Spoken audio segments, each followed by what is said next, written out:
भाजपा के विभाजन, व्याकुल और विमुख करने वाली चालबाजियों के कारण पिछले कुछ सप्ताह देश के लिए कठिनाई भरे रहे हैं। भाजपा ने असंवैधानिक नागरिकता संशोधन अधिनियम पारित किया और जब व्यापक आलोचना और विरोध का सामना करना पड़ा तो भाजपा ने दावा किया कि इसका धर्म या नागरिकता से कोई लेना देना ही नहीं है। उन्होंने नागरिकों के राष्ट्रीय रजिस्टर की घोषणा की और फिर तुरंत पीछे हट गए और ऐसा नाटक कर रहे हैं जैसे उन्होंने कभी एनआरसी शब्द का नाम ही नहीं सुना। एनआरसी की प्रक्रिया देश भर में होगी और हाल ही में उन्होंने राष्ट्रीय जनसंख्या रजिस्टर को मंजूरी दी, जिस पर उनका दावा है कि इसका एनआरसी से कोई लेना देना नहीं है। लेकिन एक बार फिर वे झूठ बोल रहे हैं। तो एनआरसी, एनपीआर और सीएए वास्तव में कैसे एक दूसरे से जुड़े हैं? यह सब 2003 में अटल बिहारी वाजपेयी सरकार के समय शुरू हुआ था, जब संसद ने 1955 के नागरिकता अधिनियम में संशोधन के पक्ष में मतदान किया था।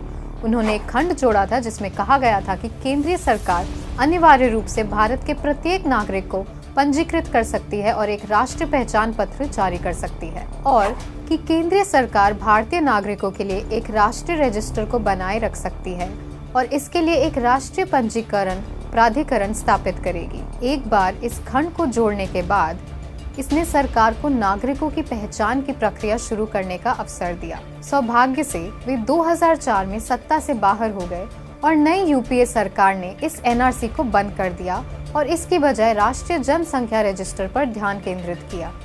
एनपीआर क्या है? एनपीआर अनिवार्य रूप से एक विशेष क्षेत्र में निवास करने वाले लोगों की संख्या की गणना और पंजीकरण है।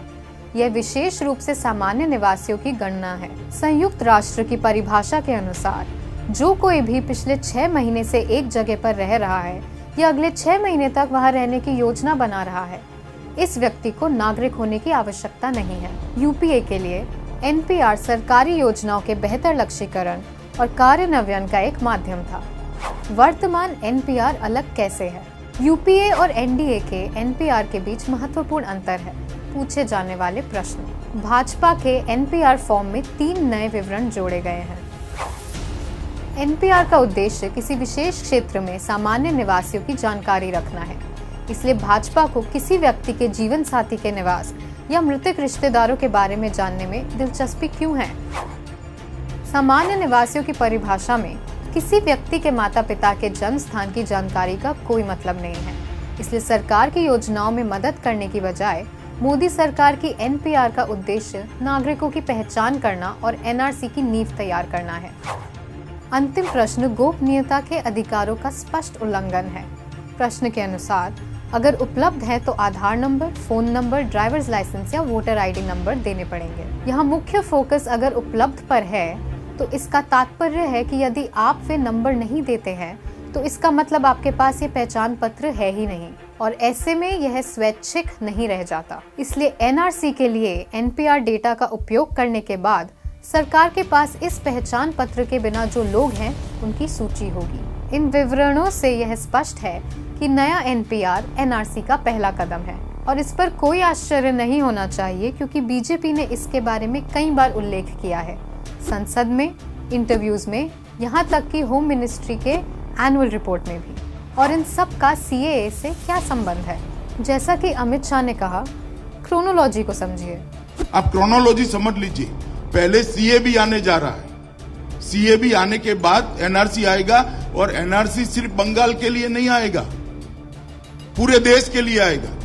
सीएए सरकार को धर्म के आधार पर नागरिकता की अनुमति देता है, जो सीधे सीधे भारतीय संविधान के खिलाफ है। फिर आता है एनपीआर, जो सरकार को भारत के सभी निवासियों के बारे में पहचान पत्र सहित डेटा इकट्ठा करने में मदद करता है। और फिर आता है एनआरसी, जो एनपीआर डेटा का उपयोग भारतीय नागरिकों की अंतिम सूची बनाने और कुछ समूहों को बाहर करने का काम करता है, जिन्हें बाद में उन नजरबंदी शिविरों में भेजा जाएगा जिनके बारे में भाजपा का दावा है कि वो मौजूद ही नहीं है। हालांकि यह भी उनके अन्य बयानों की तरह झूठ है। असम के बाद अब कर्नाटक में भी एनआरसी की सुगबुगाहट हो रही है। बेंगलुरु से करीब 40 किलोमीटर दूर नेलमंगला में कर्नाटक का पहला डिटेंशन सेंटर बनकर तैयार हो गया है।